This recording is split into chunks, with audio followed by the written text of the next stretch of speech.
الرحيم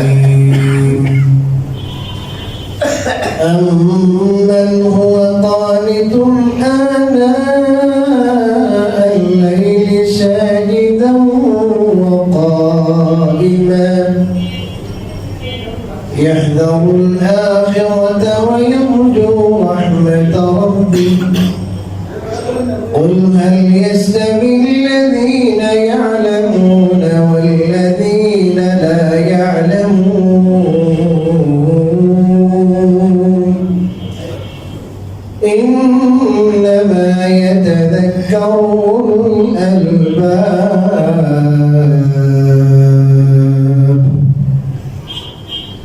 وقال النبي عليه الصلاة والسلام وإن الملائكة لتضع أجنحتهم رضا لطالب العلم أو كما قال النبي عليه الصلاة والسلام. সম্মানিত মুসলিয়ানে کرام, দিন প্রিয় ভাই ও বন্ধুগণ, আল্লাহ রাব্বুল আলামিনের লাখ কোটি শুকরিয়া যে তিনি আমাদেরকে সব ব্যস্ততা থেকে পারে করে সুস্থ রেখে আজকে এই পবিত্র দিনে তার ঘরে হাজিরা দেওয়ার তৌফিক দান করেছেন। আলহামদুলিল্লাহ।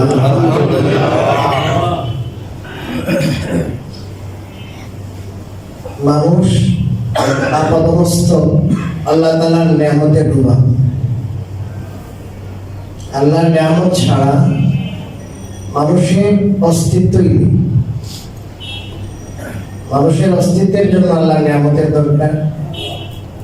আবার মানুষ দুনিয়াতে প্রতি মুহূর্ত টিকে থাকার জন্য আল্লাহর নিয়ামত। আমাদের অস্তিত্বের প্রতিটি কণা আল্লাহ তাআলার কাছে ঋণী। আমরা যে টিকে আছি সেটাও আল্লাহ তাআলার অপার কৃপা ছাড়া কিছু নয়। আল্লাহ তাআলার যত নিয়ামত আছে, অনুগ্রহ আছে, দান আছে, অবদান আছে, এর একটা দিক নিয়ে আজকে আমরা আলোচনা করব ইনশাআল্লাহ। তার আগে আমাদের বোঝা দরকার যে আমাদের খালেক, আমাদের সৃষ্টিকর্তা কেবলমাত্র কে? আল্লাহ। আল্লাহ তাআলাই আমাদের সৃষ্টি করেছেন। আমরা নিজেরা নিজেদের সৃষ্টি করি, আল্লাহ আমাদের সৃষ্টি করেছেন। এবং আল্লাহ রাব্বুল আলামিন আমাদেরকে সর্বোত্তম মাখলুক হিসাবে বাছাই করেছেন। আমরা সর্বোত্তম, সর্বশ্রেষ্ঠ মাখলুক। আমরা হলাম সৃষ্টির সেরা। তো আল্লাহ আমাদের সৃষ্টিও করেছেন, আবার সৃষ্টির সেরাও করেছেন। চাইলে আল্লাহ কোনো গরু বানাইতে পারতেন, কুকুর, বিড়াল, ছাগল বানাইতে পারতেন। ওটা না করে আল্লাহ দয়া করে, মেহেরবানি করে, আমাদের কোন রকম দরখাস্ত ছাড়াই আল্লাহ তাআলা আমাদেরকে সর্বোত্তম সৃষ্টি মানুষ হিসাবে আল্লাহ আমাদের নির্বাচন করেছেন। আমরা নির্বাচিত, আল্লাহ বাছাই করেছেন যে এরা মানুষ হবে। এবং আমাদেরকে এত সুন্দর অবয়ব দিয়েছেন, আকার, আকৃতি, গঠন দিয়েছেন যেটা অন্য কোনো সৃষ্টি নেই। লাকাদ খালাকনাল ইনসানা ফি আহসানি তাকওয়িম। সর্বোত্তম অবয়ব হলো মানুষ, মানুষের অবয়ব, মানুষের অবকাঠামো, এটা সর্বোত্তম, সবচেয়ে সুন্দর, সবচেয়ে বেস্ট। মানুষের থেকে সুন্দর আর কেউ নেই। একটা পাখি কালার অনেক সুন্দর হতে পারে, কালার। একটা মানুষের মধ্যে যে আল্লাহ তাআলা যতটা জিনিস দিয়েছেন, যেভাবে সেটিং করেছেন একটা মানুষ, কালারের কথা বলছি না, অবয়বটা, গঠনটা, এটা সর্বোত্তম। এটা একটা স্বতন্ত্র আলোচনার দাবি রাখে, ওদিকে আমি যাচ্ছি। সৃষ্টির পরে আমাদের খাবার কি হবে? আমরা বেঁচে থাকবো কিভাবে, আমরা টিকে থাকবো কিভাবে। তো আল্লাহ রাব্বুল আলামিন এটা নিপুণ এবং পরিকল্পিত ব্যবস্থা করেছেন, সম্পূর্ণ পরিকল্পিত ব্যবস্থা। যেহেতু আল্লাহ সৃষ্টিকারী, এই জন্য আল্লাহ তাআলা তার আরেকটা সিফত হলো রব। তিনি আল্লাহ তাআলা রব, রুবুবিয়ত। তার রুবুবিয়তের দাবি অনুযায়ী তিনি আমাদেরকে যখন যা যতটুকু দরকার ততটুকু তা সরবরাহ করে আসছেন। সৃষ্টির সাথে সাথে আমাদের যে মায়ের দুধের দরকার ছিল,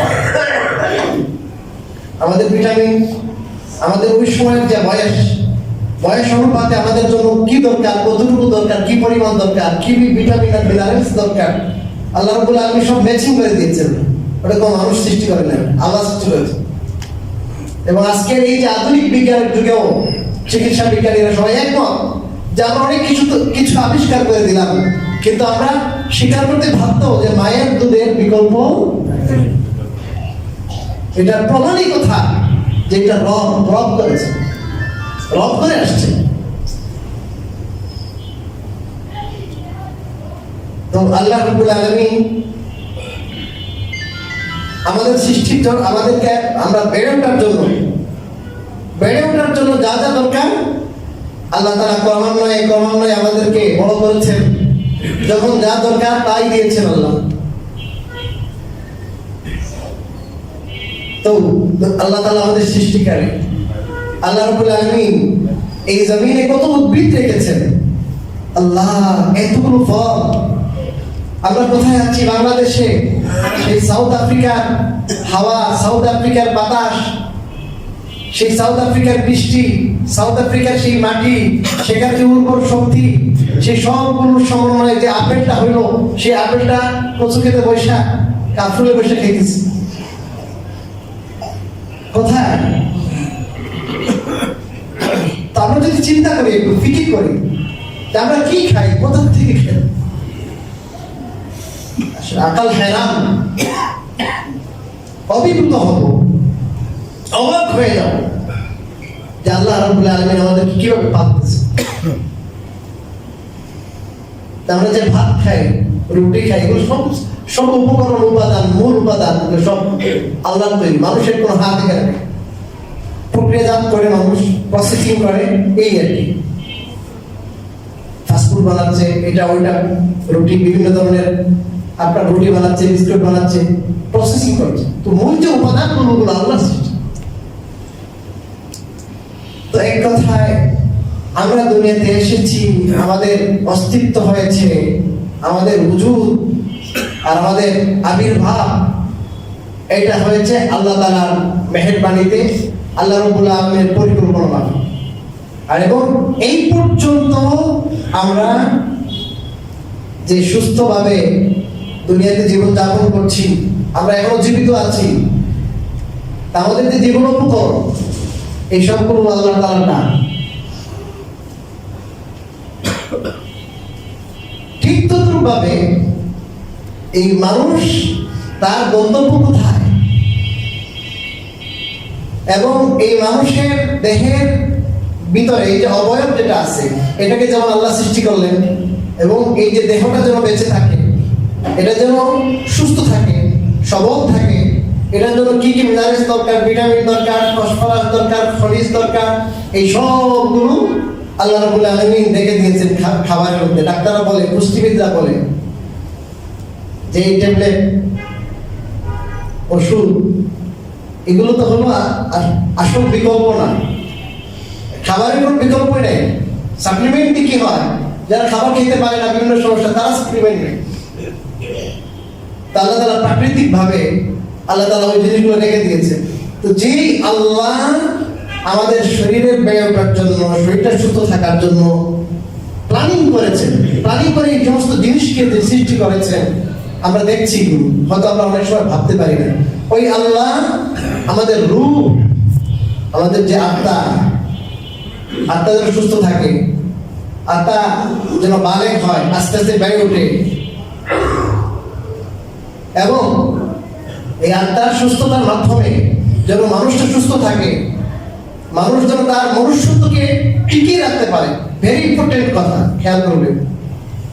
আজকে পুরো দুনিয়া যে জাহান্নামের আগুনের মতো হয়ে গেছে, মারামারি কাটাকাটি, কে কারে খাবে, ধরবে, মারবে, এই যে অবস্থাটা, এটা হলো মানুষের রুহের অসুস্থতার কারণে, আধ্যাত্মিক অসুস্থতার কারণে।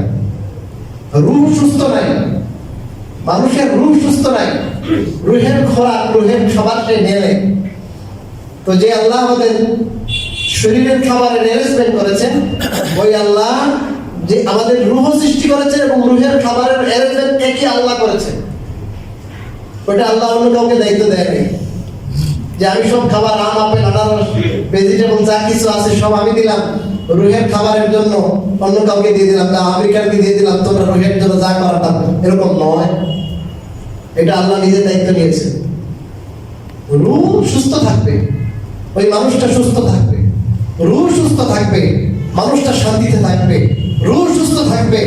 দুনিয়ার মধ্যে মানুষ একটা জান্নাতের আবহাওয়া, জান্নাতের একটা অবস্থা নেই।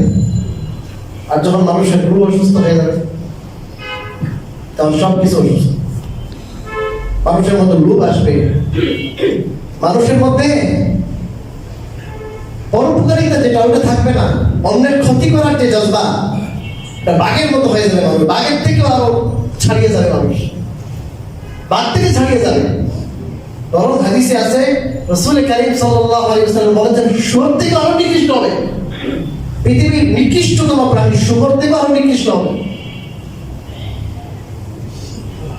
তো আল্লাহ রাব্বুল আলামিন মানুষের রুহের খাবারের ব্যবস্থা করেছেন নিজে। এবং সবচেয়ে বড় জিনিস যেটা, এই দুনিয়া অনেক বড় একটা জায়গা। এই দুনিয়াতে মানুষ সামাজিকভাবে চলাফেরা করবে, মানুষের বিয়ের সাথে হবে, লেনদেন হবে, বাজার ঘাট করবে, মানুষের সাথে বিভিন্ন ধরনের আচরণ হবে, তার একসাথে উঠা বসা হবে।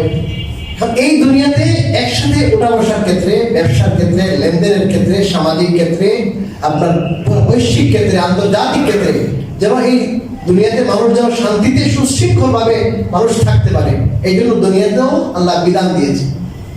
এবং এই দুনিয়ার জীবনের, ক্ষণিকের জীবনের পরে চিরস্থায়ী যে জীবন, যে জীবনের সূচনা হইলে জীবনও শেষ নাই, অনন্ত অসীমকালের জীবন, আনলিমিটেড লাইফ, ওই লাইফের সুখ, শান্তি, সফলতা, ইজ্জত কোন জায়গায়? আল্লাহ রাব্বুল আলামিন ওই জিনিসগুলো বলে দেওয়ার জন্য যে তোমাকে আমি সৃষ্টি করছি সেই অনন্ত অসীম কালের জন্য, সেই আখিরাতের জন্য, সেই জান্নাতের জন্য। তুমি জান্নাত কিভাবে পাইবে? জান্নাতের ঠিকানা কোথায়? আর জান্নাতে যাইতে হলে তোমাকে কি কি করতে হবে? এই সব সম্পূর্ণ ডিটেইলস, সব তথ্য উপাত্ত আল্লাহ রাব্বুল আলামিন আম্বিয়া কিরামের মাধ্যমে দুনিয়াতে মানুষকে জানাই দিয়েছে। আম্বিয়া কিরামের মাধ্যমে মানুষের রুহের খোরাকের ব্যবস্থা করেছে। আম্বিয়া কিরামের মাধ্যমে মানুষ দুনিয়াতে কিভাবে জীবন যাপন করবে সুশৃঙ্খল, এবং মানুষ সামাজিকভাবে, অর্থনৈতিকভাবে এবং মানুষ আন্তর্জাতিকভাবে সব অবস্থায় যেন মানুষ শান্তিতে থাকে, সুখে থাকে, কোনো ধরনের দুর্নীতি হয় না, কোনো ধরনের উচ্ছৃঙ্খলা, বিশৃঙ্খলা, মারামারি, কাটাকাটি হয় না। এটার জন্য আল্লাহ রাব্বুল আলামিন আইন করে দিয়েছেন যে আমি তোমাদের সৃষ্টি করলাম, আমি তোমাদের খালেক, আমি তোমাদের মালিক, আমি তোমাদের রব, এবং আমি তোমাদের হুকুমদাতা, আমি তোমাদের বিধানদাতা। এই বিধানের দায়িত্ব আল্লাহ কাউকে কি করে নেয়? অর্পণ, যে তোমার সৃষ্টির দায়িত্ব আমি নিলাম, আর তোমার রিজিকের দায়িত্ব আমি নিলাম, তোমার প্রতিপালনের দায়িত্ব আমি নিলাম, আসমান জমি সবকিছু আমি সৃষ্টি করলাম, সূর্যের নিয়ন্ত্রণ আমার হাতে, চন্দ্রের নিয়ন্ত্রণ আমার হাতে, সবকিছুর নিয়ন্ত্রণ আমার হাতে, দুনিয়া পরিচালনা করি আমি, রাত পরিচালনা করি আমি, দিন করি আমি, সবকিছু আমি করি। কিন্তু আইনার বিধান তোমাদের হাতে দিয়ে দিলাম, তোমরা যা ইচ্ছা তাই করো। এটা হতে পারে না? এটা কি আপনাদের বিবেকে বলে? আজকে তো এটাই হচ্ছে, এটা সংবিধান করো, এটা বাদ দাও, 16 বাদ করো, 17 বাদ করো, সংশোধন করো। আর সংবিধান তো আল্লাহ দিয়ে দিয়েছেন কোরআনে কারীম। এটার উপরে কোনো সংবিধান হতে পারে না, এটার বিকল্প কোনো সংবিধান হতে পারে না। যতদিন পর্যন্ত মুসলমান এই কথা বুঝবে না যে আমাদের সংবিধান হলো কোরআনে কারীম এবং এইটা পারফেক্ট, যত উপযুক্ত, এটাই একমাত্র সংবিধান, যেই সংবিধান মানুষের নিরাপত্তা, মানুষের সামাজিক নিরাপত্তা, অর্থনৈতিক নিরাপত্তা, মানুষের আন্তর্জাতিক নিরাপত্তা নিশ্চিত করে, যতদিন পর্যন্ত এই বিশ্বাস করবে না সে প্রকৃত মুসলমান হতে পারে। হ্যাঁ, মুসলমান আমরা, ঠিক আছে, 92% 90% মুসলমান, তবে কোরআনী আইন এটা করতে পারবো, ইসলামী আইন এটা তো করতে পারবো না। আমরা ইসলাম চাই না, ইসলামী আইন চাই না, মুসলমান পার ইসলাম চাই না। আরে কেমন তুমি মুসলমান আমার ইসলাম চাও, কোন মুসলমান এটা কিসের ইসলাম? তো এই সমস্ত সেকুলার যারা এটা এক্সাইট হয়ে গেলে ভালো, ক্লিয়ার কাট বলবে যে আমি ইসলামের সাথে আমার কোনো সম্পর্ক নেই। ভাই ইসলাম মুসলিম উদ্দিন নাম হইলে ইসলাম হয়ে যাবে। ইসলাম কতগুলো আকীদা, কতগুলো বিশ্বাসের নাম। এটা মানুষের অন্তরের সাথে সম্পর্ক। এই আকীদা যদি বদ্ধমূল হয় অন্তরে, সে মানবে না কেন? মানুষের কাছে যদি সে বলে যে আমি ইসলাম মানি না, তাহলে তো সে মানুষ বলবে নাস্তিক, সে কাফের হয়ে গেছে, সে ভোট পাবে না, তাকে এমপি বানাবে না, তাকে মানুষ আপনার রাষ্ট্রের গুরুত্বপূর্ণ দায়িত্ব দিবে না, এই জন্য বলেন। বাংলাদেশের বিগত গ্রান্ড মুফতি, যার কাছে আমি 6 বছর ছিলাম, পাকিস্তানেও ছিলেন গ্রান্ড মুফতি হযরত আল্লামা মুফতি আব্দুস সালাম জারদারি রাহমাতুল্লাহ আলাইহি, আমাদেরকে ইসলামিক ফিকহ আপনার ইসলামিক ল ফ্যাকাল্টিতে যখন তার কাছে আমি ছিলাম অধ্যয়নরত, আমাকে কয়েকবার বলেছেন যে অনেক ইউনিভার্সিটিতে এবং আমাদের অনেক জেনারেল ভাইরা যারা রাজনীতি করেন, উনি বলছেন অনেকগুলো লোক এদের ভিতরে কুফর, এরা আসলে আদতে কাফের, এরা ইসলামকে মানে না, মানতে পারে না। এটা আপনার আখিরাতে গেলে বুঝবেন। উনি বলেছেন এগুলো আখিরাত যখন সামনে আসবে, আল্লাহর কাছে শব্দ আছে এদের ভিতরে কি অবস্থা, তখন বুঝবে যে আসলে আদতে মুসলমান ছিল না। যাদেরকে আমরা মুসলমান বলছি, যাদেরকে আমরা অনুসার হিসেবে জানি, নামের সাথে ইসলাম আছে, নামের সাথে হক আছে, আখিরাতে যে সব হক বেহক সব কাফে। ইসলাম এত সহজ না যে বলে দিলেই আর দাবি করলে ইসলাম হয়ে যাবে। ইসলামের অর্থই হলো আত্মসমর্পণ। আল্লাহর আইনের সামনে, আল্লাহর বিধানের সামনে আমার কোনো কথা নাই, কোন প্রশ্ন নাই, কোন জিজ্ঞাসা নাই। যেটা আল্লাহ বলেছেন ওইটাই মানব, আমি সারেন্ডার। ইসলাম মানেই আত্মসমর্পণ করা, ইসলাম মানেই আত্মসমর্পণ। আজকে যত জায়গায় মুসলমানরা মারপিট মানে পিটা খাইতেছে, মুসলমানদের যত সমস্যা আজকে হচ্ছে, এই সবগুলো সমস্যার মূলে হলো আমরা ইসলামের যে মূল স্পিরিট যেটা আছে, মূল থিম যেটা, ওটা থেকে আমরা সরে গেছি। কিছু মানবো, কিছু মানবো না, কিছু মডার্ন জীবন, আধুনিক। ইসলাম অনেক আগে, এগুলো সব মানা যাবে না। এইসব এই যুগের সাথে আনফিট, এটা ফিট না। এমন এমন কথা আমরা বলি যেটা বলার সাথে সাথে শেষ, বহু তালাক হয়ে যেতেছে। এই জন্য ফতোয়া স্বামীতে আছে, ফতোয়ার কিতাব, আরো কিতাবেও আছে যে মাঝে মাঝে কি দরকার, বিবাহকে নবায়ন করা দরকার। এমন এমন কথা আমরা বলি যে কথার দ্বারা ইমান থাকে না, বুঝি নেই যে আমি ইসলাম থেকে শেষ খারিজ হয়ে গেছি। আমি আসলে এই কথাগুলো বলার জন্য কথাগুলো বলিনি, কথাগুলো এই জন্য বলছি যে দেখেন আল্লাহ রাব্বুল আলামিন আমাদের বাতিনি, আমাদের আভ্যন্তরীণ তারবিয়ত করার জন্য, আল্লাহ তাআলা আমাদের রূহানি খোরাক যোগাবার জন্য, আল্লাহ তাআলা আমাদেরকে দুনিয়ায় যেন সুশৃঙ্খল জীবনযাপন করতে পারি, সব ক্ষেত্রে ব্যক্তিগত, পারিবারিক, সামাজিক, দেশীয়, আন্তর্জাতিক সব অঙ্গনে যেন আমরা সুস্থ থাকতে পারি, শান্তিতে থাকতে পারি, সুশৃঙ্খল থাকতে পারি, নির্বিঘ্ন একটা জিন্দগি, শান্তির একটা জিন্দগি যেন আমরা যাপন করতে পারি। এই জন্য আল্লাহ নিজ দায়িত্বে, যে আল্লাহ আমাদের সৃষ্টি করেছেন, দুনিয়া পৃথিবী সব সৃষ্টি করেছেন, ওই আল্লাহ নিজ দায়িত্বে তিনি নির্বাচন করে আম্বিয়াদেরকে দুনিয়া দিয়েছেন যে তোমরা যাও, তোমাদের কাছে আমি আসমান থেকে ওহী পাঠাবো, ওহী মারফতে আমি আইন দিয়ে দিব, বিধান দিয়ে দিব, আর মানুষকে সেবা তোমরা পৌঁছে দিবা। এগুলো যদি মানুষ মানে, তাহলে মানুষের আত্মা ভালো থাকবে, মানুষ আধ্যাত্মিকভাবে সুস্থ থাকবে, আর মানুষের জিন্দগি, দুনিয়ার জীবন, ব্যক্তিগত জীবন থেকে নিয়ে আন্তর্জাতিক জীবন পর্যন্ত মানুষ সুশৃঙ্খল থাকবে, শান্তিতে থাকবে। এই জন্য আমাদের দরকার হলো ইসলামী শিক্ষা। ইসলামীকেই বললেন শিক্ষা দরকার। এই জন্যই কোরআন, এই জন্যই সুন্নাহ। কোরআন সুন্নাহ হলো গাইডলাইন। কোরআন সুন্নাহ হলো গাইডলাইন কার পক্ষ থেকে? যে আল্লাহ আপনাকে আমাকে সৃষ্টি করেছেন, যে আল্লাহ আপনাকে আমাকে এই পর্যন্ত পালে আসছে, লালন পালন প্রতিপালন করে আসছে, যে আল্লাহ এই মুহূর্তে এখন যিনি আমাদেরকে এই যে অক্সিজেন সরবরাহ করে, আমাদের সমস্ত শরীরকে সুস্থ রেখে এখন আল্লাহ আমাদেরকে যিনি আপনার বাঁচিয়ে রাখছেন, ওই আল্লাহ সুন্দর একটা অ্যারেঞ্জমেন্ট করেছেন, ইন্তজাম করেছেন, আপনার ওহীর ইন্তজাম করেছেন, ওহীর ধারাবাহিকতা, এত বরকতময় ধারাবাহিকতা। আর কোরআন কারীম নাযিল করার জন্য তো আল্লাহ তাআলা এই পৃথিবীর সূচনা থেকে শেষ পর্যন্ত যত মানুষ এসেছে, আসছে, আসবে, সবার থেকে যিনি সর্বশ্রেষ্ঠ, যিনি তাকে নির্বাচন করে দিন, তার উপরে কোরআন নাযিল করব। আর ফেরেশতাদের মধ্যে যিনি সর্বশ্রেষ্ঠ হযরত জিবরিল, ওনাকে। আর অনেক সময় থেকে আয়াতের সাথে হাজার হাজার ফেরেশতা থাকে, হাজার হাজার ফেরেশতা। ওহী যখন নাযিল হয়, ছিনিয়ে যেন নিতে না পারে, জিনরা উল্কিপিণ্ডের ব্যবস্থা করেছে। আসমানের পথ, যেমন আপনারা কোনো ধরনের আপনার রাষ্ট্রের গুরুত্বপূর্ণ কোনো ব্যক্তি যখন যায়, এই রুটে আগে পরে থাকে না, সিকিউরিটি ক্লিয়ার করে না, রাস্তাঘাট বন্ধ করে দেয় না, ওরকম আল্লাহ রাব্বুল আলামিন আকাশপথকে এরকম নিরাপদ করেছে, যাতে করে কোনো জিন সেখান থেকে ছু মেরে কিছু নিয়ে যেতে না পারে। লম্বা আলোচনা। এই ওহী এত গুরুত্বপূর্ণ, ভেরি ভেরি ইম্পর্টেন্ট। এই ওহী আজকে আমাদের কাছে হয়ে গেছে একবারে আমল। সবার পরে বাংলা, অঙ্ক, ইংরেজি, এটা ওইটা, ল, এগুলো আমাদের কাছে ভেরি ইম্পর্টেন্ট।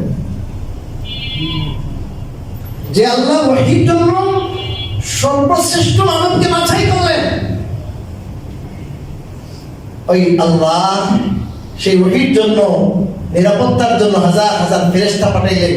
আর সর্বোত্তম ফেরেশতা যিনি জিবরিল আমিন, তার মাধ্যমে আল্লাহ সেই কোরআন পাঠাইলেন, আইন পাঠাইলেন, আমাদের রুহানি খোরাক আর গেজা পাঠাইলেন, যে তোমাদের রুহানি গেজা, তোমাদের রুহের খাবার তোমরা নাও, তোমাদের জিসমানি, তোমাদের শারীরিক খাবারের জন্য তোমরা যেমন কায়িক পরিশ্রম করছো, তোমরা দেশ থেকে দেশান্তর ঘুরে বেড়াচ্ছ, আরে তোমার জন্য, তোমার অন্তরের জন্য, আধ্যাত্মিক শান্তির জন্য, তোমার খোরাকের জন্য আমি আসমান থেকে ওহী পাঠাইলাম, তুমি একটু এটাও নাও। এটা নেব না। London, America, France, Germany, Italy, বেদিনদের দেশে যাও, ওদের গোলামি করছি এই শরীরের জন্য, যেটা পচে গলে নাই হয়ে যাবে, খুঁজে পাওয়া যাবে না, ওটার জন্য তো কায়িক পরিশ্রম করছে। এইটা কোথায় বিল্ডিং করছেন আপনি? বিল্ডিং নিয়ে যাবেন কবরে, বিল্ডিং কবরে নিয়ে যাবেন, সারা জীবনের ফল থেকে বিল্ডিং, বাড়ি, কয়েক কাঠা জমি, কয়েক হাজার ডলার, কয়েক হাজার পাউন্ড কেউ নিয়ে যায়? কেউ নিয়ে যেতে পেরেছে? এই ওহী আসছে চিরদিনের বাড়ি বানাইবার জন্য।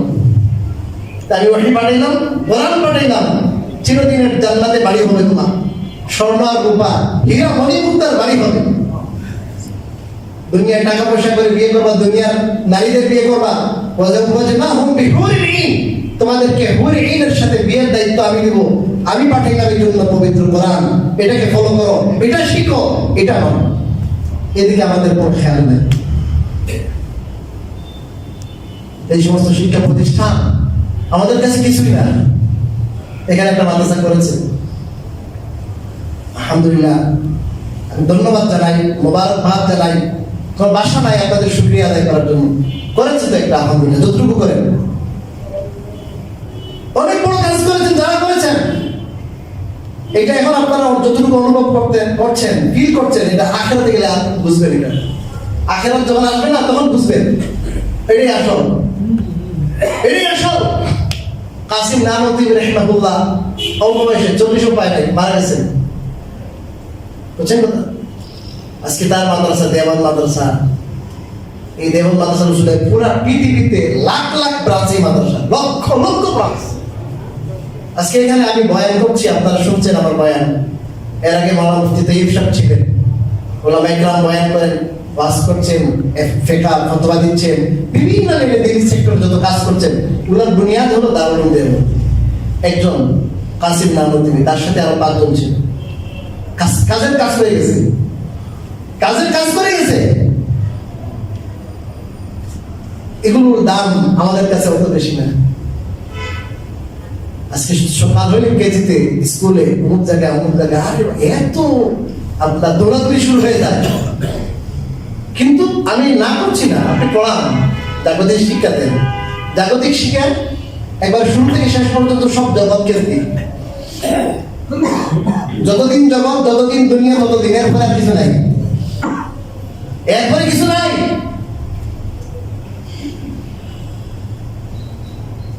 আমি হাদিসের দরজ দিব, একটু প্রস্তুতি নিচ্ছি। আমার কাছে একদম বড় ডাক্তার, ইঞ্জিনিয়ার আসছে, অনেক বড় মাপের। বলতেছে হুজুর আপনি কি করছেন? বলে এগুলো আরবি কিতাব, আমি হাদিস পড়াবো যাই, এখন প্রস্তুতি নিচ্ছি।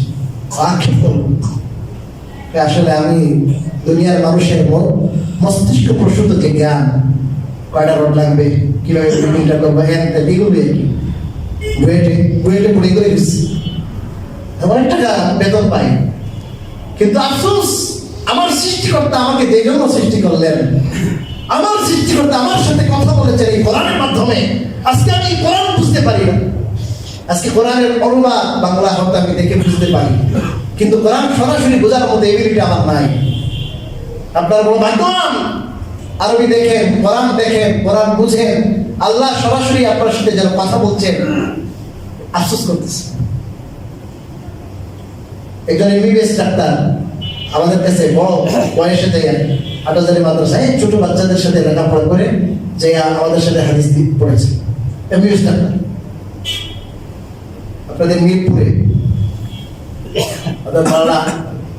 আপনার দারুল আরশাদ মাদ্রাসা, বাংলা সালমান সাহেব, ওখানে আপনার অনেক ছেলে পেলে এমবিএ এমপি করার পর, বিএ পাস করার পর ওখানে যায় আবার শুরু থেকে পড়ে আলেম হইতেছে। এই আফসোস থেকে যে আমার জীবনে করলাম কি, আমি যখন মারা যাবো তো কিচ্ছু না পেল, এই যে র্যাঙ্ক এইটা ওইটা সব দুনিয়ায়, কবরে এগুলো চিনতে না, ডোন্ট কেয়ার। কোরআন কোথায়? পায়ের কোরআন, কোরআন পিছনে সামনে ডানে বামে কোরআন থাকবে। আমি তো কোরআনওয়ালা হতে পারিনি। মাওলানা শামসুল ফরিদ রহমাতুল্লাহ আলাইহি বড় গ্রাজুয়েট ছিলেন, প্রফেসর ছিলেন, ভালো বুঝেছেন, কিন্তু সব কিছু চিন্তা করছে এগুলো প্রফেসর হয়ে বিশ্ববিদ্যালয়ে পড়ে কি হবে, আবার আলেম হয়েছে, শুরু থেকে পড়ে আলেম হয়েছে। আজকে প্রফেসর হলে তার নাম থাকতো না। আজকে শামসুল ফরিদ রহমাতুল্লাহ আলাইহি বাংলাদেশের তাবলীগ জামাতের যারা তাবলীগ নিয়ে আসছে এর মধ্যে অন্যতম উনিও, মাওলানা শামসুল ফরিদ রহমাতুল্লাহ আলাইহি অনেকগুলো মাদ্রাসার প্রতিষ্ঠাতা, উনি অনেকগুলো মাদ্রাসা, শেখুল হাদিস আল্লামা আজিজুল হক সাহেব উস্তাদ আল্লামা শামসুল ফরিদ রহমাতুল্লাহ। এই জন্য ভাই আমরা জাগতিক শিক্ষাকে তার যেটা অবস্থান আছে, তার যে পজিশন আছে, অতটুকু আমি মূল্যায়ন করি। আর আমার যে মূল জিন্দেগির মাকসাদ, আল্লাহ আমাকে কেন সৃষ্টি করেছেন, আমি যাবো কোথায়, ওখানে আমার কি হবে, আমার মাওলা সন্তুষ্ট কিভাবে হবে, আমার জীবন বিধান কি, আমার সৃষ্টির উদ্দেশ্য কি, আমার সৃষ্টির দরজ কি, এই সব ডিটেলস কোরআনে মুসলমান। এগুলো যারা পড়ে তাদেরকে হাদিসের ভাষায় বলে তালিবুল ইলম, আপনাদের ভাষায় আমাদের ভাষায় বলে মাদ্রাসার ছাত্র। কিসের ছাত্র? মাদ্রাসার ছাত্র। হাদিসের ভাষায় হলো তালিবুল ইলম। রাসূল কারীম সাল্লাল্লাহু আলাইহি ওয়াসাল্লাম বলেছেন এই তালিবুল ইলম আল্লাহর কাছে এত ইম্পর্টেন্ট, তালিবুল ইলম আল্লাহর কাছে এত বেশি মূল্যায়ন রাখে, এত বেশি মূল্য রাখে যে আজ নূরের ফেরেশতা, নূরানি ফেরেশতারা তাদের সম্মানে, তাদের সম্মানার্থে তাদের ডানা বিছায় উড়ে না, উড়ে যায়, তখন দেখে ছাত্ররা এদের জন্য ডানাটা বিছায় দেয়। সম্মান সম্মান আপনারা যখন বড় কোনো লোক গেলে দাঁড়িয়ে যান না, ওনারা ওরা পদ্ধতি বন্ধ করে দেয়, ওনাদের জন্য ছাত্রদের জন্য ডানা বিছায় দেয়। এবং হাদিসে রাসূল কারীম সাল্লাল্লাহু আলাইহি ওয়াসাল্লাম বলেন আসমান জমিনের সব সৃষ্টি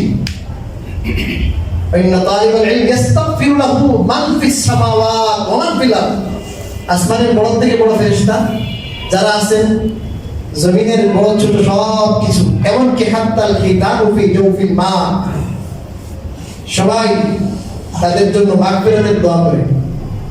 বুদ্ধিত হয় মানুষের, হয় না? এখন শুধু আলেমের পিছনে লাগে, ছাত্রদের পিছনে লাগে, আরে এদের জন্য তো মাগফিরাতের দোয়া করে, আল্লাহ এদের ক্ষমা করে দেন, মাফ করেন, বুদ্ধিটি হলে মাফ করেন দোয়া করতেছে, পৃথিবীর সমস্ত সৃষ্টি দোয়া করে তাদের আলেমের জন্য, ছাত্রের জন্য। রাসূল কারীম সাল্লাল্লাহু আলাইহি ওয়াসাল্লাম বলেন এমনকি গর্তের পিঁপড়াকেও দোয়া করে দেন, আর সমুদ্রের মাছও দোয়া করে। কি বুঝাইছেন? সমুদ্রের মাছ লুকোচক্ষুর অন্তরালে দেখা যায় না, ওইটা অনেক বড় বড় তিমি মাছ, এবং পিঁপড়াও কি করা যায় না বলেন, দেখা যায় না, যে যেটা সাধারণত দেখা যায় না, লুকোচুকুর অন্তরালে ওরাও দোয়া করে, কিন্তু আলেমের এলিমের জন্য অনেক বড় জিনিস। তালিবুল ইলম বাংলায় হইতেছে, এখন কথা নাই, আমরাই সরকারের বিরুদ্ধে আন্দোলন করতেছি, অনেক কথা আমরা বলে ফেলাইতে ফাঁস করা, অনেক গুরুত্ব, অনেক দাম তালিবুল ইলম। এই জন্য বছর শুরু হয়েছে, কিছু তালিবুল ইলম দেন, নিজে আলেম হইতে পারি নাই, এই দুঃখ কষ্টজনক অন্তরে থাকে যে আল্লাহ আমি আলেম হতে পারি, আমার ছাত্র, আমার ছেলে, আমার মেয়ে আলেম, আমার নাতি আলেম হবে। আমি আলেম হইতে পারি নাই, ঠিক আছে, কিন্তু আলেম হওয়ার কোনো বয়স নাই, কি নাই? কথা বলে না, বয়স নাই, আমার বয়স নাই। আলেম হইতে হলে দাওয়া পর্যন্ত পড়ে মাওলানা সাহেব হওয়া জরুরি না। আল্লাহ আপনার থেকে কি চান, কতটুকু জিনিস আপনার না হলেই নয়, কতটুকু ধর্মীয় জ্ঞান ফরজ, ফরজে আইন। আমি এখানে আসার পর থেকে প্রথম দিন থেকে চিন্তা করছি যে আল্লাহ এতগুলো মুসলিমদের আমাদের বয়ান শুনে আবার চলে যায়, কিন্তু প্র্যাকটিক্যাল জীবনে এদের জন্য কি করব বিশ্বাস করে প্রতিদিন দোয়া করতেছে। এই যে যাই না আবার আসি, আপনার বাপের হয়তো চলে গেছে, প্রত্যেকটা দিন এই চিন্তা করি আল্লাহ এতগুলো মুসল্লি, এরা আমার কথা শুনছে, এদের ধর্মীয় গাইড আমি দিচ্ছি, কিন্তু এদের একটা কথা শুনে চলে গেলেন, আর জন্য জীবনের মধ্যে কোনো চেঞ্জ আসা, এটা পরিবর্তন আসা, নিজের জীবনে কোনো রুটিন নিয়ে আসা, ওরকম তো কিছু আমি দিতে পারছি না, যে ভাই এই জিনিসটা করে দিয়েছি আসেন। এটা নিয়ে আমি দীর্ঘ চিন্তা করছি যে আপনারা যারা আছেন, বয়ান শুনেন, ফিজিক্যালি আসেন এখানে, আপনাদের জন্য কি করব, কি শিক্ষার ব্যবস্থা করব। একটা তো হয়েছে আলহামদুলিল্লাহ, কোরআন কারীমের তাফসীরের ব্যবস্থা, এটা অনেক বাধা বিঘ্নতা সত্য আমি থাকি আলহামদুলিল্লাহ, আজকে হবে ইনশাআল্লাহ। আজকে কোরআন কারীমের আমার একটা দাওয়াত আছে, আমার কাতারে বাইক ইমামুল খতিব আমাকে অনেক চেষ্টা করলেন যে একটু আসেন, তো ওখানে আমাকে যেতে হবে, আবার আসবো, তারপর যেহেতু অনেকদিন হয়ে গেছে, ডিস্টেন্স অনেক বেশি হয়ে গেছে, এখানে আজকে তাফসীর শুরু ইনশাআল্লাহ। এইটা একটা। আরেকটা হলো যে কোরআন কারীম শিক্ষা, অক্ষরগুলো, অক্ষর জ্ঞান, যেটা নামাজ 4 রাকাত পড়বো, 4 রাকাত নামাজ সহি হওয়ার জন্য সহি করা মাসআলা সাহেব, এবং আপনার চলার পথে যতগুলো আপনার বিষয়ের সম্মুখীন আমরা হচ্ছি, এই সমস্ত জরুরি জ্ঞান, যেটা দ্বীনি জ্ঞান আমাদের দরকার। তো আলহামদুলিল্লাহ আমাদের এক ভাই আমাকে বললেন যে হুজুর যারা স্কুলগামী, এরা স্কুল থেকে আসার পরে তাদের জন্য 2টা পেজ করেছে, তারা যখন 2 পেজ তাদের যখন সময় হয় তখন তারা স্কুল থেকে ফারেক হওয়ার পরে তারা পড়বে, অত্যন্ত খুশি হয়েছে, বলে আমি দিয়েছি তো আমি করছি। আলহামদুলিল্লাহ এটা হচ্ছে শুরু হবে। আর আমি আরো ফিকির করতেছি আপনাদের সাথে, যারা গণ্যমান্য ব্যক্তিবর্গ আছেন, মহব্বত রাখেন কমিটি, আপনাদের সাথে পরামর্শ করবো। আমাদের যে ফাউন্ডেশন, এই ফাউন্ডেশনের একটা উদ্দেশ্য হলো শিক্ষা, শিক্ষা এবং সেবা, 2টা উদ্দেশ্য হবে, যে আমরা যারা আছি আমাদের জন্য জরুরি দ্বীনি জ্ঞান হয়, এবং আমাদের মহিলা যারা আছে এদেরও, এইটা আমরা ব্যবস্থা করবো ফাউন্ডেশনের মাধ্যমে ইনশাআল্লাহ। যে আপনার প্রত্যেকে ফরজে আইন শিক্ষা, যেটা ফরজে আইন না হলে নয়, এটা শিখতে হবে আপনার, ফরজে আইন শিক্ষা। এটা আপনার বয়স যদি 95 হয় তাও লাগবে, আপনি শিখতে শিখতে মরতে হবে, আর না হয় আমাদের জব দিতে পারবেন। আর দ্বিতীয় হলো আপনার আমাদের এই এলাকা ছাড়াও আমাদের দেশে বিভিন্ন আনাচে কানাচে এই দ্বীনি শিক্ষার অভাব অনেক জায়গায় আছে, এই কারণে মানুষ খ্রিস্টান হয়ে যেতেছে, শিক্ষা নাই, শিক্ষা বঞ্চিত। ওখানে কিছু টাকা আমাকে বলেছে, আমি বিভিন্ন জায়গায় যাই, দাওয়াত দিয়ে যাই, আলহামদুলিল্লাহ আপনাদের দোয়ায় 5,000 টাকা দিয়ে মানুষ খ্রিস্টান হয়ে যেতেছে, এটা ছাগল দিয়ে খ্রিস্টান হয়ে যেতেছে। এই সমস্ত এলাকায় আমরা বিভিন্নভাবে ফাউন্ডেশন ছাড়া আমি বিভিন্নভাবে যাদের সাথে জড়িত শত শত মাদ্রাসা বক্তব্য করতেছিলাম, আলহামদুলিল্লাহ চেষ্টা চলতেছে। এই চেষ্টা, আমরা যে চেষ্টাটা আছে ফাউন্ডেশন করার উদ্দেশ্য হলো একটা সুবিন্যস্ত নিয়মতান্ত্রিক ভাবে আমরা একটা রুটম্যাপ পাবো, যে আমরা এখানে একটা প্রতিষ্ঠান করলাম, এখানে একটা মক্তব কায়েম করলাম, এক জায়গায় গেলাম, ওই পুরা ইউনিয়নের মধ্যে একজন কি নাই, ইমাম নাই, যে ইমামের তেলাওয়াত শুনতো, পয়সা কিছু লাগবে না, তোমার বাবার বলবা আমি টাকা পয়সা লাগবে না, আমি নিজে যাবো ঠাকুরগাঁও। সেই ঠাকুরগাঁও আমি গিয়েছি, বলছি তোমাদের দাওয়াতও লাগবে না, টাকাও লাগবে না, কিছু লাগবে না, আমি যাবো নিজে, শুধু তুমি লোক জমা করো না, পুরো ইউনিয়নের লোক জমা করবো, আমাদের সামনে আমি কিছু বয়ান করবো, বয়ান করে ওইটা বুঝিলাম তাদেরকে যে ভাই আমি এসেছি আপনাদের কাছে মুসাফির, আপনারা এই এলাকায় একটা দ্বীনি প্রতিষ্ঠান করেন। এভাবে বিভিন্ন জায়গায় যাই না। তো আপনারা যারা আছেন, আপনাদের প্রতি আমাদের অনুরোধ, আপনারা ফাউন্ডেশনে অ্যাড হয়ে যান। ফাউন্ডেশনে অ্যাড হইয়া এই যে বিরাট খেদমত, এই দ্বীনি ইলম, কোরআনের ইলম, যেটা কোরআনের আলোকে আমাদের দেশব্যাপী ছড়িয়ে দেওয়া, এটা একটা বিষয় না। এটা কোনো স্থায়ী সেবা। একটা মানুষকে রিলিফ দেওয়া এটা অস্থায়ী। ফেরিতে যেটা আমরা গাজা দিয়েছি, এটা অস্থায়ী সেবা। আর একটা শিক্ষা প্রতিষ্ঠান করে দেওয়া, একজন মানুষকে কোরআনের সাথে অ্যাড করে দেওয়া, সম্পৃক্ত করে দেওয়া, এটা তার স্থায়ী জান্নাতের একটা উচিত। এটা অনেক বড় খেদমত। আমরা এগুলো করবো, সেবা এবং শিক্ষা। কোন জায়গায় আপনার টিপ কল নাই, এখন একটা চাপ কল, টিপ ওয়েল করে দিলাম, কোন জায়গায় একটা সাউনি করে দিলাম, কোন জায়গায় আপনার হঠাৎ অনেক আপনার বিধবা অসহায় হয়েছে। বর্তমান বিজেপি সরকার সেই ওয়াকফ আইন সেটা সংশোধন করে, সংশোধনী বিল তীব্র বিরোধিতার মুখে ফাঁস করে। যেভাবে আপনার জনগণকে হত্যা করা হচ্ছে, মুসলমানকে নিধন করা হচ্ছে, পুড়িয়ে মারা হচ্ছে। আপনারা বুলডোজার দিয়ে দেখেছেন মসজিদ এবং মাদ্রাসাকে দিন দুপুরে একবারে মাটির সাথে মিশিয়ে দেওয়া হচ্ছে। তারা বারে বারে শিক্ষা দেয়, সবক দেয়, আমাদেরকে বলে যে এই দেশে নাকি হিন্দুদের নিরাপত্তা নিশ্চিত করতে হবে, এই দেশে নাকি হিন্দুরা ভালো নাই, এই দেশে নাকি সংখ্যালঘুরা অনেক খারাপ অবস্থায় আছে। জাতিসংঘে বলে, বাইরে নিয়ে এগুলো বলে। আমি তো বলি বিশ্বের মধ্যে সবচেয়ে বেশি নিরাপদে আছে আমাদের দেশের সংখ্যালঘুরা। এরা বেশিরভাগ সময় 99% তারা আওয়ামী লীগের সাপোর্ট করতো। আজকে এগুলো তো পিছিয়ে দেওয়া দরকার ছিল। এগুলো এভাবে আইনজীবীকে হত্যা করা হয়েছে, একটা টুকা তো দেওয়া হয়নি ওদের হাতে। কোন এক জায়গায় শুনেছেন একটা হিন্দু মারা গেছে? এই কাজটা যদি ভারতে হইতো, ভারতে কয়েক লক্ষ মুসলমানদের আপনার লাশ হইতো ভারতে। মুসলমান অনেক সহনশীল, এই দেশে অনেক আগের থেকে সাম্প্রদায়িক সম্প্রীতি বিরাজমান। আপনারা দেখেছেন এই কতগুলো ভারতীয় হলুদ মিডিয়া আছে। আমি বর্তমান প্রধান উপদেষ্টাকে ধন্যবাদ জানাই, উনি বারবার বিভিন্ন জায়গায় বলেছেন আসেন আপনারা সাংবাদিক পাঠান, অনুসন্ধান করেন আপনারা। এগুলো অনেক বাঙালি উনি বলেছেন যে আসেন দেখেন আসলে যেরকম ফালা করা হচ্ছে ওরকম না, এটা বলেছেন উনি। এবং এটা আমি ধন্যবাদ জানাই।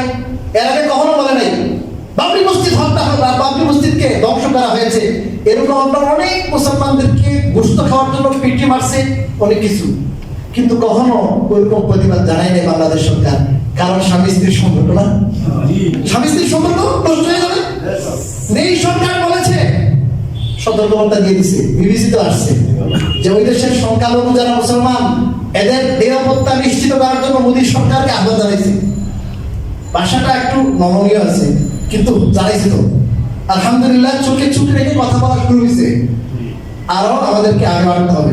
আমরা দেশ হিসাবে ছোট হতে পারি, কিন্তু আমরা মুসলমান, আমরা মনে শাহী, আমরা মুসলমান, ভয় পাই না, বলাকে ভয় পাই না। কি আপনার ভয় পান নাকি?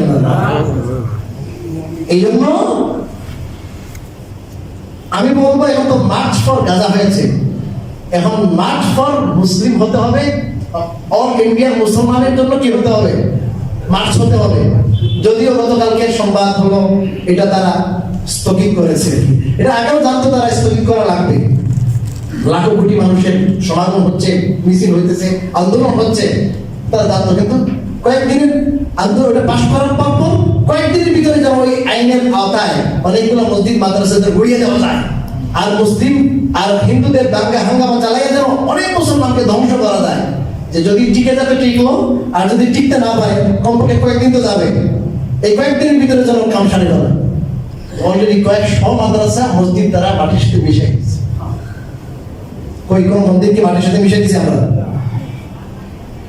হ্যাঁ, এই জন্য ভাই এই মসজিদ এবং মাদ্রাসাকে বুঝতে হবে। কোরআনে কারিমে আল্লাহ বলেছেন, আমার পকেটে কথা বলছিল, ওয়ামান আযলামু মিম্মান মানাআ মাসাজিদাল্লাহি ইউযকারা ফীহা ইসমুহু ওয়া সাআ ফী খারাবিহা। পৃথিবীতে তো অনেক জালেম আছে, মানুষ হত্যা করা জুলুম না?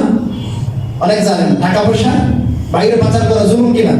যা যা আছে, কিন্তু এর চেয়ে বড় কোনো জালেম হতে পারে না যে মসজিদকে ধ্বংস করে। মসজিদকে ধ্বংস করে, মসজিদে আল্লাহর জিকির করতে দেয় না, মসজিদে নামাজ হবে, মসজিদ ধ্বংস করে দেয়। আল্লাহ বলেন এর চেয়ে বড় জালেম আর কি? যে মসজিদে আল্লাহর জিকির হবে সে কি করতে দেয় না, জিকির করতে দেয় না, বাধা দেয়। এই মসজিদকে ধ্বংস করার জন্য চেষ্টা করে। কোরআনের ভাষায় এই পৃথিবীর সবচেয়ে বড় জালেম হলো মোদী সরকার এবং মোদী সরকারের চামচারা। কোরআনের ভাষায় এদের নিন্দা জানাইবার কোনো ভাষা পাচ্ছি না আমি। তো আল্লাহ রাব্বুল আলামিন আমাদের তৌফিক দান করবে। এই জন্য আমরা হাকিকতটা বুঝি যে মসজিদ মাদ্রাসা কি হবে ভাই? মসজিদ মাদ্রাসা, আরে ভাই মাদ্রাসা তো হিন্দুদের জন্য আমরা ফিকির করি, তোমাদের তো কল্যাণের ফিকির আমরা করছি। তোমরাও যেন জাহান্নাম থেকে বাঁচো। আমরা তো তোমাদেরকে এটা বলছি না যে তোমরা দেশ থেকে চলে যাও, আমরা এটা কখনো বলিনি ভারত চলে যাও তোমরা।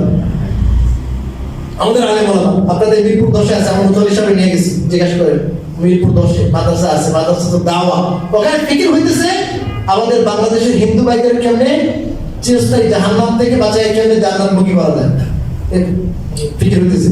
তা আমরা তো আপনাদের কল্যাণের চিন্তা করতেছি, আর আমাদের অপবাদ দিতেছে আপনারা কিছু করতেছি এদের উপর। ওই দেশের বড় একজন দায়ী আছেন মাওলানা কালিম সিদ্দিকী দামাত বারাকাতু, ওনাকে কোনো অপরাধ নাই, একটি মাত্র অপরাধ, উনি হিন্দুদেরকে দাওয়াত দেন কেন, এই অপরাধে ওনাকে একবার যাবজ্জীবন দিয়ে দিয়েছে। কয়েকবার আমি যখন দেওবন্দে ছিলাম 20 বছর আগে, তখন ওনাকে জেলে নিছে। জেলে নেওয়ার পরে উনি যারা জেলার আছে, ভিতরে হিন্দুরা আছে, দায়িত্বশীল আছে, এত আচরণ, এত অমায়িক মানুষ, এত বুজুর্গ মানুষ, ওনার চেহারা থেকে, ওনার আখলাক থেকে হিন্দুরা দলে দলে মুসলমান হয়ে যায়। পরে কি রে, এই মিয়ারে তো জেলে রেখে লাভ নাই, সমস্ত মানুষ কি হয়ে যাবে, মুসলমান হয়ে যায়, ছেড়ে দাও ছেড়ে দাও। এরকম মানুষ আপনারা দেখবেন অবাক হয়ে যাবে, অবাক হয়ে যাবে। আমাদের বাংলাদেশে যে হিন্দুদেরকে দাওয়াত দেওয়ার যে মিশন, এই মিশনের পূর্দাবলী ওনার থেকে দীক্ষা পাই আসে আমাদের এই করতেছে। আমিও ওনার কাছে আলহামদুলিল্লাহ সৌপথে গেছি, আমার সাথে আমার অনেক সম্পর্ক আছে। উনি আমাকে চিঠিও পাঠিয়েছেন হারাম থেকে চিঠি পাঠিয়েছে, কিভাবে দাওয়াত দিব বিভিন্ন বিষয়ে। একটু বসতে বলেছেন, এক জায়গায় বসবো, এরপরে উনি জেলে চলে গেছেন, আর বসা হয়নি। হাফেজ আল্লামা কালিম সিদ্দিকী সাহেব, আপনারা যারা যুবক আছেন বই নেবেন। ভারতীয় মুসলিমদের, মুসলমানদের নমুসলিমদের ইমান জায়গা নিয়ে সাক্ষাৎকার একটা বই আছে, ভারতীয় নমুসলিমদের ইমান জায়গা নিয়ে সাক্ষাৎকার। ওনার কাছে উনি যাদেরকে মুসলমান বলেছেন, অনেক মুসলমান, উনি আপনার নমুসলিম, এদের সাক্ষাৎকার ওটা পড়বেন, ইমান জাগ্রত হবে। তো যাই হোক, আমার কথার সারাংশ হলো যে আমাদেরকে আল্লাহ যে উদ্দেশ্যে সৃষ্টি করেছেন, সেই উদ্দেশ্য বোঝার জন্য, আমাদের রুহের খোরাকের জন্য, আমাদের চিরস্থায়ী জিন্দগি আখিরাত, সেই আখিরাতের কল্যাণের জন্য আমাদেরকে কোরআন ওয়ালা হতে হবে। কোরআন এবং হাদিসের ইলম আমাদের লাগবে। এই জন্য আমরা প্রত্যেকে যার যার অবস্থান থেকে আমরা কোরআন হাদিসের ইলম শেখার চেষ্টা করবো ইনশাআল্লাহ। চেষ্টা করবো ইনশাআল্লাহ। আল্লাহ রাব্বুল আলামিন আমাদের সবাইকে বোঝার